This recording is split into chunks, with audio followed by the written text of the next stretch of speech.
सहस्रशीर्षम् देवम् विश्वाक्षम् विश्वशम्भुवम् विश्वम् नारायणम् देवमक्षरम् परमम् पदम्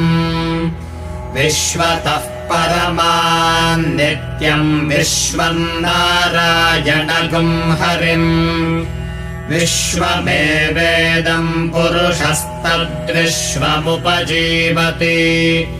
पतिम् विश्वस्यात्मेश्वरगुम् शाश्वतगुम् शिवमच्युतम् नारायणम् महाज्ञेयम् विश्वात्मानम् परायणम् नारायणपरो ज्योतिरात्मा नारायणः परः नारायणपरम्